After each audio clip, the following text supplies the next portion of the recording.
욥이 하는 이 마지막 변명, 욥은 여러 가지로 변론을 합니다. 그런데 마지막에 하는 변명이 오늘 읽은 본문인데요.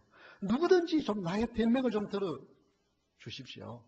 나의 서명, 참 내가 분명히 하겠다고 하는 서명인데 그 서명은 뭐냐면은 전능자가 좀 대답해 주시기를 바랍니다. 하나님이 좀 대답해 주세요. 왜냐하면 나를 고소하는 사람들이 고소장을 들고 와가지고 욥 당신 이런 죄를 지었다고 말하면 그 고소장을 내가 왕관처럼 쓰고 나는 이런 죄를 지었습니다. 아니면 어깨에 메고 나는 이런 죄인입니다 하고 거리를 휩싸면서 내가 다니겠습니다. 내 죄가 뭔지를 좀 제발 좀 가르쳐 주십시오. 하나님이 좀 답해 주십시오. 그것이 너무 답답해서 욥이 외치는 마지막 변명이에요. 왜 욥이 이렇게 큰 소리 칩니까? 그런 정말 어렵게 살아온 사람입니다. 정말 하나님을 경외하는 사람이었습니다. 여러분도 마찬가지 아닙니까? 정말 내가 신앙생활을 잘하는데 열심히 한다고 하는데 어느 날 상상치 못한 그런 어려움이 나에게 다가옵니다. 그러면 믿음을 가진 사람이 어떻게 합니까? 처음부터 하나님을 향하여서 큰 소리 칩니까? 다 믿음 있는 사람은 그래도 하나님 앞에 무릎을 꿇고 하나님 죄송합니다. 죄인입니다. 이런 일을 통해서 하나님 나를 더 깨우치게 하시니 감사합니다. 그게 믿음을 가진 사람의 첫 번째 반응이에요. 그렇게 회개하면 빨리 뭘 회복시켜 줘야된다든지 문제를 풀어줘야 된다든지 그래야 되는데 오히려 더 어려워지고 당하고 하나님만 그러신 것이 아니라 주위에 있는 사람들도 예수 잘 믿는다고 하다가 저것 봐라. 그러면서 소각질하니까 사람 만나는 것조차 부담스러운 거예요. 사람 만나기가 싫어. 교회 나가기도 싫어.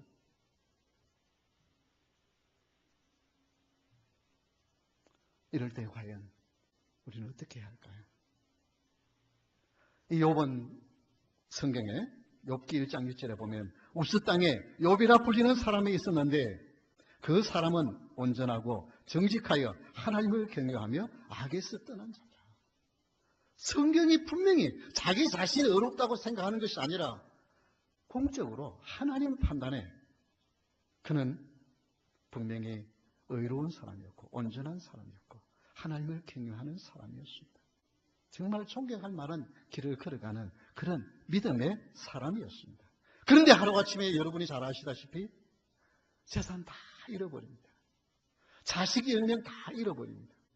그리고 자기 몸마저 병들어 죽고 갑니다. 그런데 그걸 보고 그도 가장 자기를 잘 아는 신뢰할 만한 아내 있잖아요.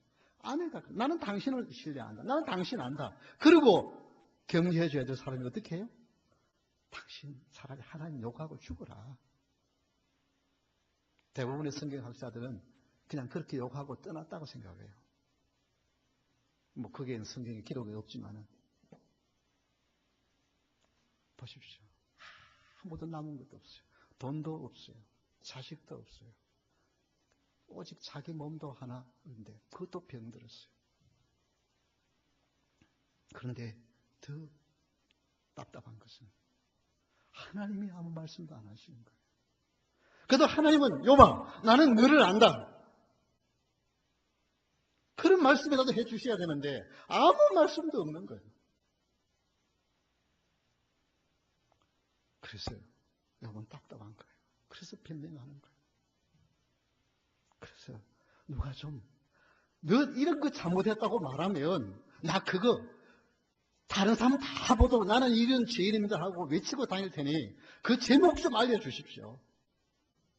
내가 죄가 하나도 없는 것은 아닙니다.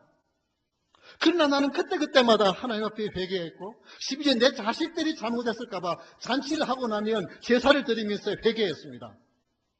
그러면 하나님 가르쳐 주셔야 되잖아요. 내가 뭐 잘못했는지. 그런데 하나님은 아무 말씀 안 하세요.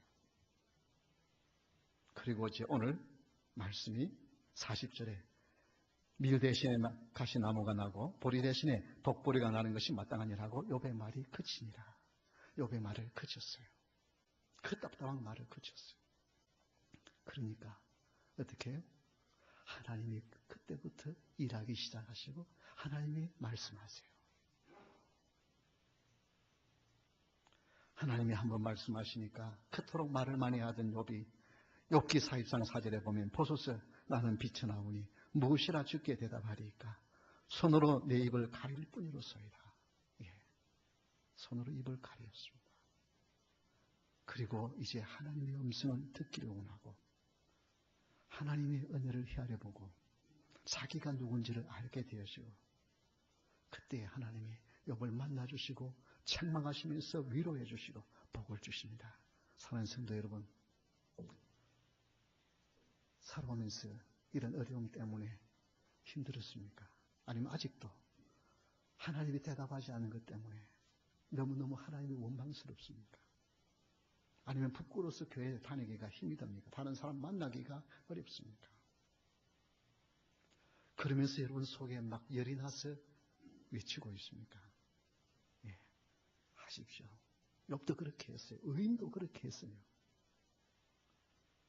그러나 그런 말을 많이 하면 할수록 어떻게 해요? 무엇도 기억해야 돼요?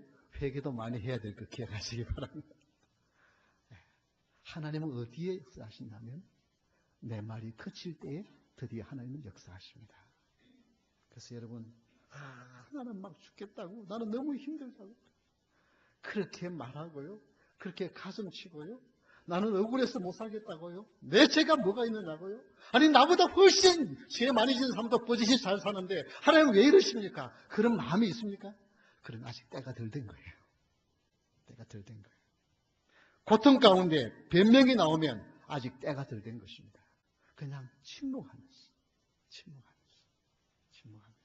하나님, 이렇게 힘들지만 하나님은 분명히 이 일을 통하여서 나에게 그렇게 역사하실 줄 믿습니다.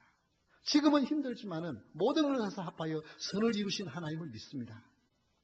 그 고백이 나오면 드디어 하나님 역사하실 줄 믿으시기 바랍니다. 욥의 말이 그치니 하나님이 역사하십니다. 그래서 여러분, 이제 그런 모든 것 다 그냥 엉거리시고 살 수는 없어요. 그냥 하나님 앞에 쏟아놓으세요. 다 하세요.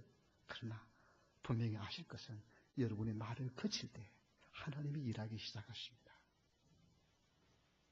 여러분의 말을 쏟아내면 하나님이 일하실 수가 없어요. 그래서 하나님, 이제 나는 두 손 들었습니다. 하나님 내 인생 주장해 주세요. 그러면 그때부터 하나님 역사하시는데, 욥을 축복하시는데 어떻게 축복해요? 2배를 축복하는데 우리 예수님은 2배가 아니라 어떻게 해요? 30배, 60배, 100배를 약속하십니다. 성도는 결코, 그래서 제가 만난 하나님은 어떤 하나님이라고요? 모든 것을 합하여 무엇을 해요? 선을 주신 하나님. 심지어 내가 실수한 것, 내가 범죄한 것까지도 이 시간 하나님 앞에 회개하면 모든 것을 합하여 선을 주시는 하나님. 그 하나님 통하여 하나님 영광 받을 줄 믿고 굳건히 일어서는 여러분 되시기를 주의 이름으로 축원합니다. 네, 다 같이 한번 기도하겠습니다.